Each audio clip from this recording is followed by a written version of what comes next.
Thank you for joining episode 4 of...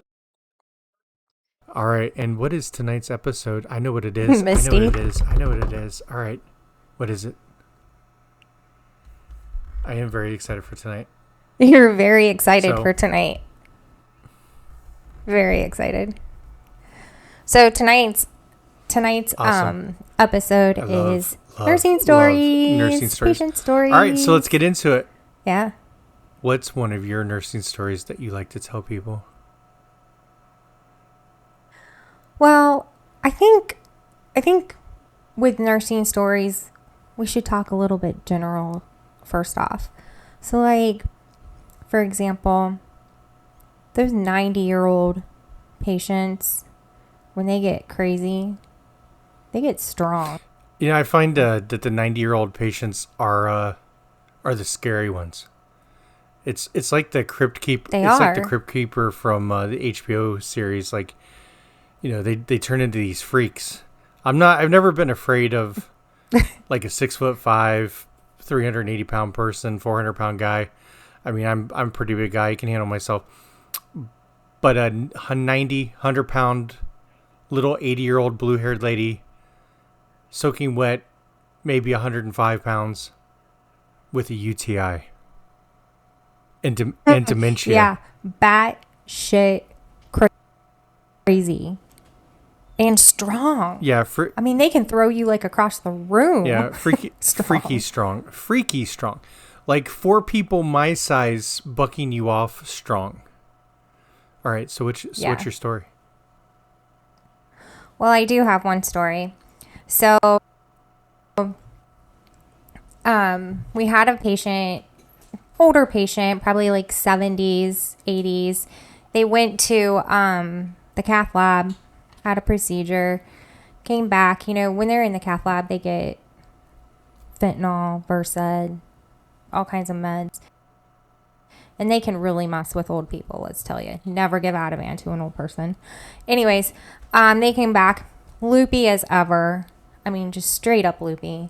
This patient, kid you not, in the middle of the night, ripped everything off, went nuts, and took one of the IV pumps in, like, she ripped everything off, came out of her room, took one of those IV pumps into a spare room, and was slamming it into a window. Oh, yeah. Yeah. Yeah. Jousting with the window. And the one thing I have learned is that you don't stand in their way. No. And, don't stand in their way. And the sad thing is, like at the hospital we worked at, it took security, 2-3 minutes to get up there? Maybe. Yeah, so like your whole entire staff is on top of these people, holding them down, if you can, or at least trying to keep them safe. So, I mean, we couldn't really go after this woman because she's slamming this device into a window, which proved how strong those windows really were. But anyways, like, I mean, what were you going to do? She was going to turn that and put it into your head if you weren't careful. Yeah. I like the ones where we would have them in leathers, and leathers are wicked, and swinging the lockbox around. Those were always fun. I remember a couple times we would have, especially the especially crazy people, if one of the nurses didn't get the lockbox locked in time. God, it was like a lethal object, like swinging around, like, ooh. And you're like, holy shit, am I gonna get hit with this 3 or 4 ounce block of metal?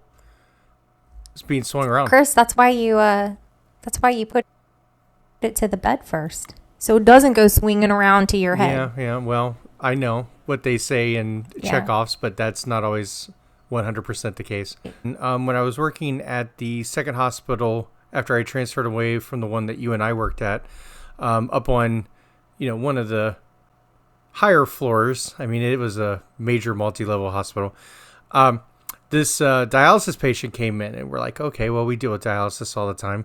And I don't know if the dialysis tech or whomever was a little bit rough with the access, and when they decannulated the AV fistula, they put a little pressure on it, and the guy's like, yeah, this thing really, really itches, and they put a pressure band on it. And I was like, okay, well, not like a pressure band from like a TAVR, but just something to keep pressure on it.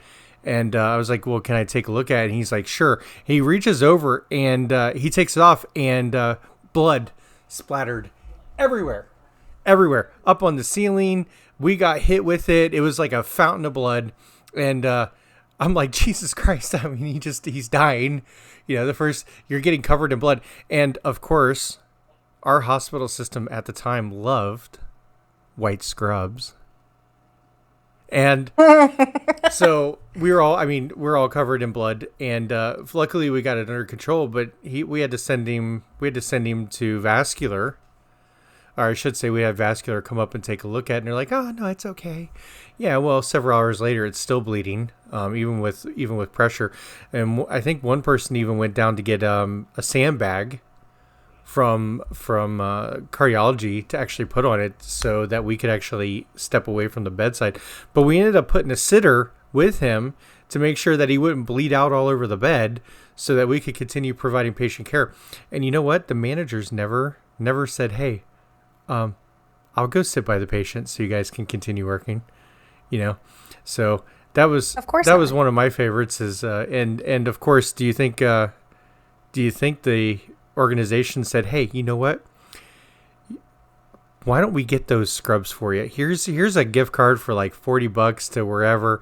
No. It's just a hazard of your work environment. Even just getting covered with biological hazardous bodily fluids is just part of the job. And luckily we didn't get anything in any cuts or eyes or anything else. Mouth. Hair was covered in blood. Scrubs were covered in blood. Shoes were covered in blood. Floor was covered in blood. But didn't get anything in the eyes or the mouth. That was very. I've got a couple. I had a Russian lady who came in. She was kind of known more not inside the unit. She was more known on the floors. She was always in with uncontrolled diabetes. She actually came in for an STEMI. It was a weekend, of course, so we only operated. The way the cath lab operated was only emergencies on the weekend.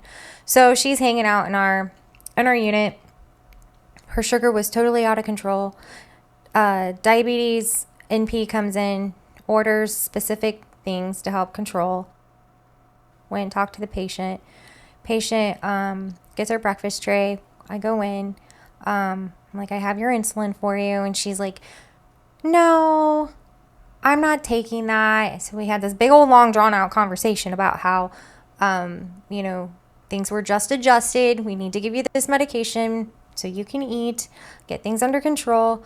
And she agreed, but she would only take the medication if I let her give the injection herself. So I said, fine, clean the site.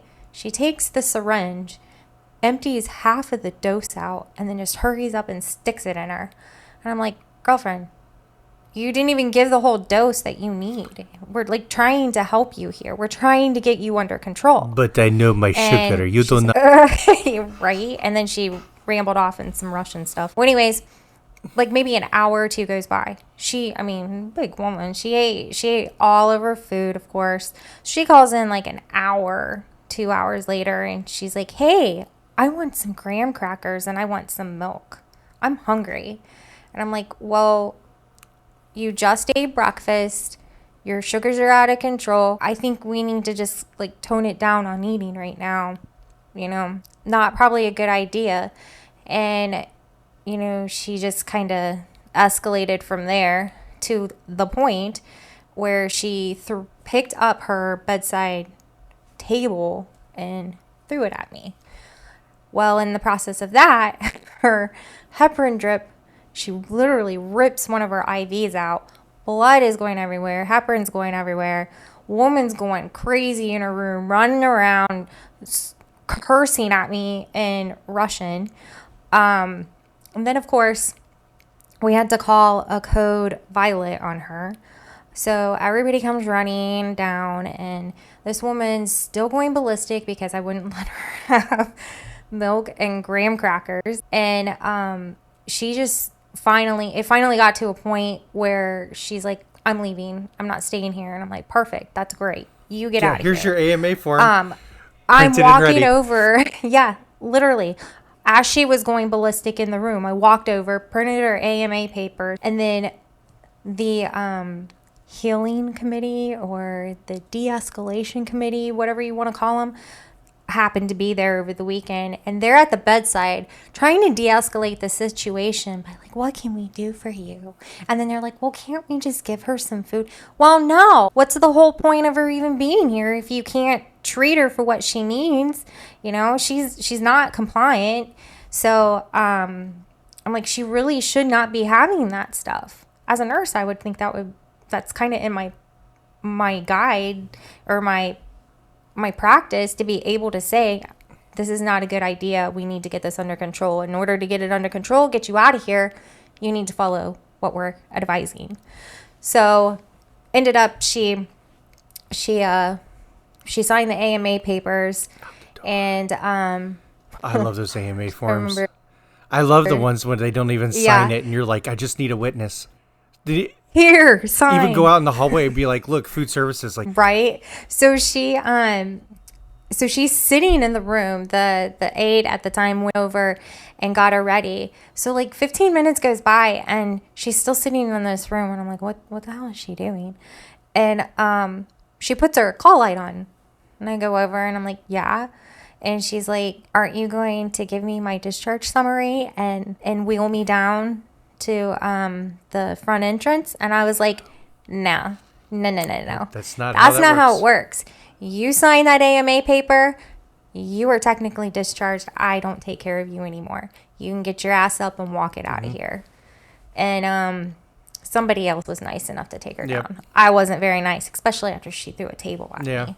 I remember her. Anyways, and then the funny thing is that somebody I worked with was at another location the next day for helping like a family member out or something. They were some testing or something, and that patient was there giving them exact same problem at the other location. I remember her. I took care of her up on the floors. Couldn't stand her. Still nasty woman. Very nasty. Still took care of her like I would take care of anybody else. Well, of course. But I'm telling you what, she was the one that you never did it. You just wanted to pull like a Bart's like, you can't. Mm-hmm. You can't. Hey, I had somebody on TikTok say, you know what? Hospitals need to have like an aggression room or like a smash room where you go in and you just beat the hell out of things, or you scream, and it's completely and totally it's soundproof. So you can go in there with like a sledgehammer and just beat something, like get all your anger and frustration out, and then just walk out and then go back to your floor. And I was like, that's bloody brilliant. I would have gone in there and racked up like hours. Right? Loved it. That would probably be the problem. None of us would leave it because we would constantly be frustrated. So I've got two stories. One concerning a provider, and one concerning a patient. So we'll do the provider one first.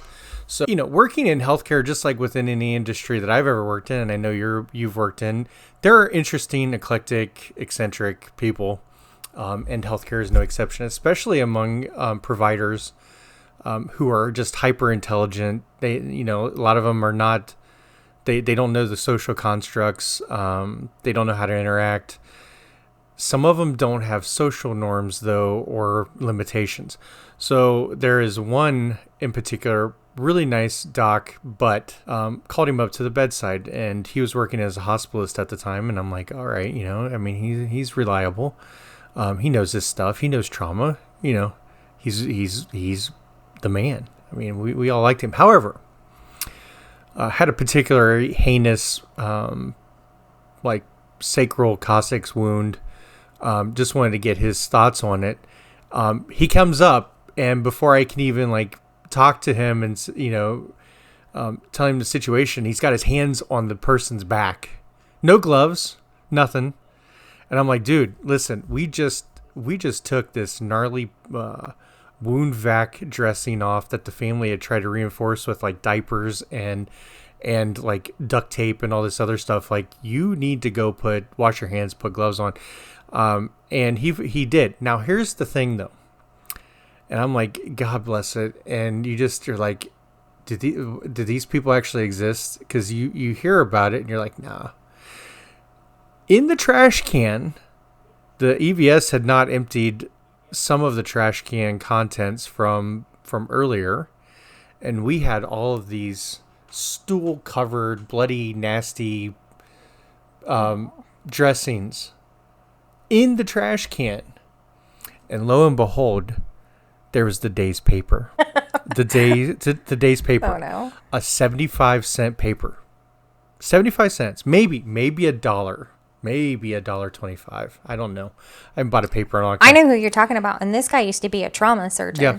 He was a trauma doc. Yep. So it's not like he didn't have the money to go get a new paper. I mean, even at a minimum, $300,000 at the bare minimum, probably $450,000, $500K a year, around there. Been with the organization a long time, so he had longevity, the usual salary bumps, contracts extensions, whatever, performance bonuses, whatever they do. Night shifts, he's got provider differentials unless he's on contract. Well off individual, okay? Well off. $1.50 max on a paper, okay? Takes his gloves off. This is before he saw the paper in the trash can. Takes the gloves off. Tosses them in the trash can. It's like, oh, that's today's paper. I'm going to go get today's paper. And walks over there. Bloody, nasty, piss, shit covered bandages. And he reaches in and grabs the paper, folds it up, puts it in his pocket, walks out of the room. And I'm like, I'm too stressed to deal with this crap right now. I can't. Like, that's on you. Go infect everybody else. I'm not dealing with it. I've got to deal with this person. I end up being in the room for another 45 minutes. And I'm like... Was the person oriented? No. The patient? Nope. Had no idea what was going on. Oh, thank God. Had no idea what was going on. And I'm like... I ended up actually... I do care. I ended up... calling him and be like, look, dude, I will buy you a freaking paper if you're that hard up on money, which you're not, because I know what car you drive. I've watched you drive in. Your car was worth more than our first house. So I'm like, I will get you a paper, but clean your GD hands. Like go scrub. Like, seriously, you're a trauma surgeon. You know infection protocols. Like, you should never have done that. And again, I was so hard up trying to keep this patient. I had one CNA who was a rock star, and she's holding the patient. I'm trying to rush because, I don't want her to hurt her back. Everybody else, the staffing was like 1 to 7 or 1 to 8. So we didn't have the support. And I'm like, I got to get this done. So she's not supporting this patient. I can get them situated. So, cause we had like another admit coming in, and I'm like, no, I will deal with him later. I'm hope through God's grace he didn't touch anybody. But yeah, that was a trauma doc, and we of course we can't tell you where. Yeah, I had the same, not as bad of an experience like that. But same doc. Same doc. I had to call him for Coude catheter. Mm-hmm. At that time, they weren't allowing nurses to put Coude catheters in up on the step down units in the floors. So I called him up in the middle of the night. I'm like, I need you to put in a Coude catheter for me. So he comes up, same thing. Like, he comes in the room, he's just talking away, talking to me, talking to the patient, over in the trash, digging through the trash. And the thing is it wasn't always paper. He would take like boxes and stuff, or like. And here's the thing: when I got my MP, he was still at the hospital, and I caught him doing that crap in the physician's lounge. I'm like, dude, and the MPs never didn't get to congregate with the physician's lounge, which was nicer and better stocked. We didn't really have anything, go figure. I will tell you, that same doctor at night, he would go to the physician's lounge and bring down in our unit. He had a really good rapport with all the nurses down there. But here's the thing. How do you know that he would bring the doctor snacks to us? I know, but how do you know he actually had clean hands when he was bringing it now? Good thing all that stuff was wrapped up. If he's not washing his hands going through the trash, sealed. He's not washing his hands going to the bathroom.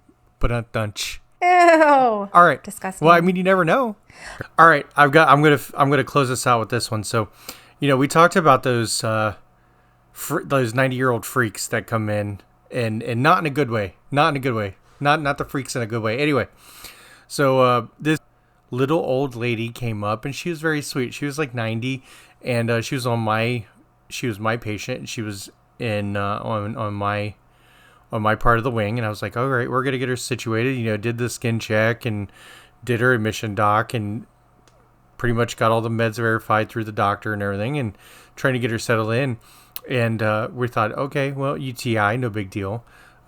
Little bit of cognitive deficit, little bit of confusion, not to be, nothing out of character for this kind of scenario. I mean, older women, UTIs, a little confusion, pretty standard protocol.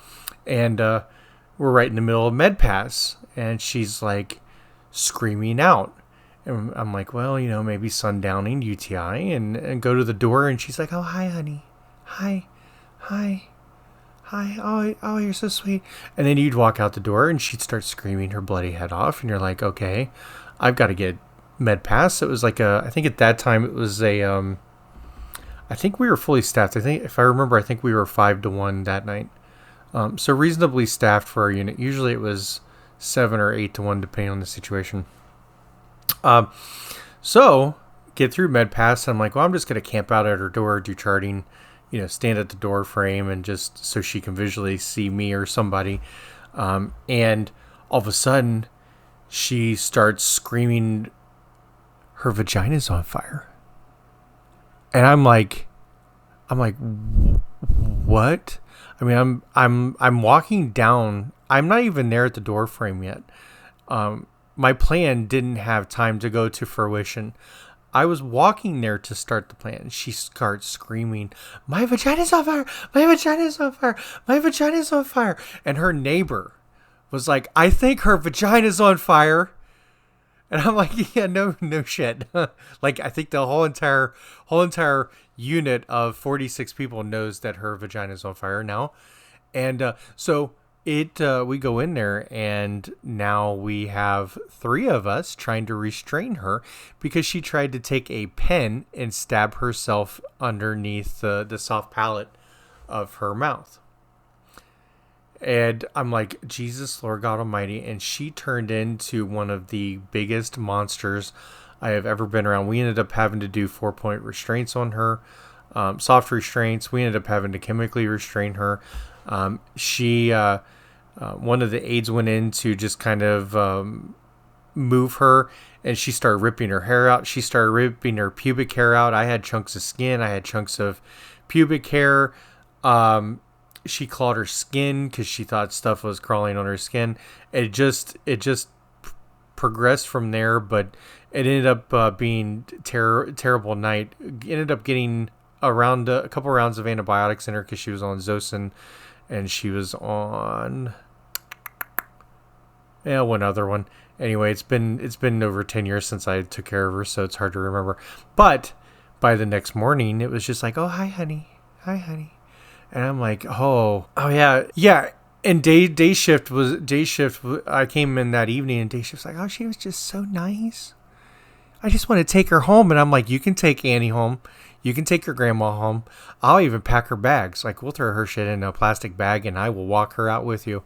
I will walk that huge long hallway to get her to the front, and you can take her with you because I don't want her back. So that next night, but I mean, oh my God. And you're just like, oh, this stuff, you don't ever see it in the movies or on TV shows, and even when nurses, with their stories don't really kind of even come close, remotely close to the experience. But a lot of us out there have seen it, or you can have a related story. But I mean, those are just a few of the things that you and I have experienced, and this is just going to be the first episode of us doing it because we have a ton more. And we really want to hear from you all, your experiences, your stories. You can email us at forgetyourpizzaparty@gmail.com.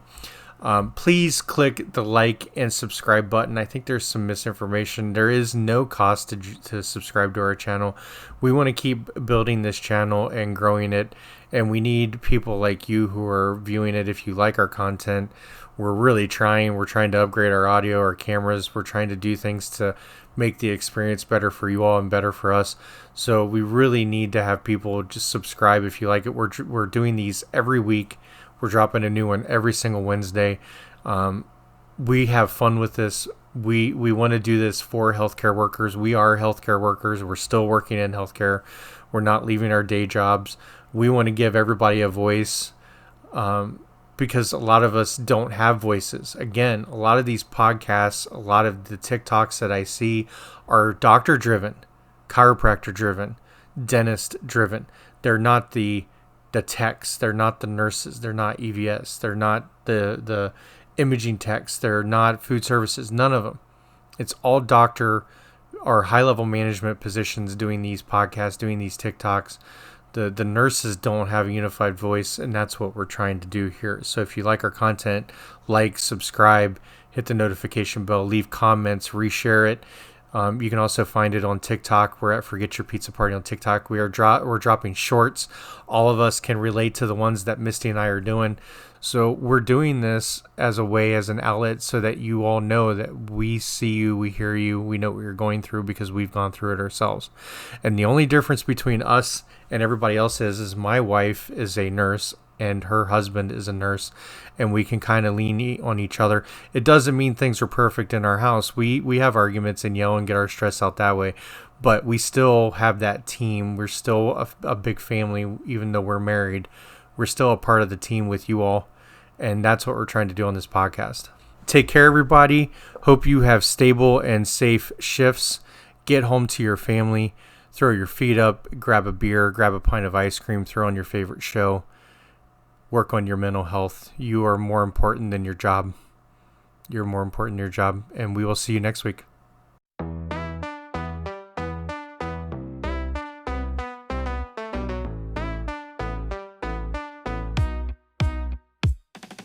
Healthcare heroes on the grind, underappreciated.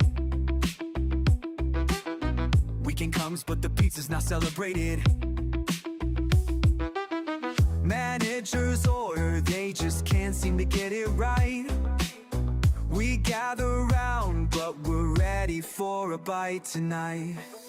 No toppings, no love, cold slices on our plate. Pizza party, let the podcast begin. Healthcare warriors, let the laughter spin. Through terrible toppings and grease that we dread, we'll keep this conversation alive instead. Chit chat, laughter, it's our weekly unwind. But this cardboard crust feels like a sinister sign. Heartfelt stories wrapped in cheesy regret. As workers unite, over this pizza we fret. A slice of happiness, more like a slice of pain. Pizza party, let the podcast begin. Healthcare warriors, let the laughter spin. Through terrible toppings and grease that we dread, we'll keep this conversation alive instead. So here's to the workers, may your pizza improve. Together we'll rise and we'll make our groove.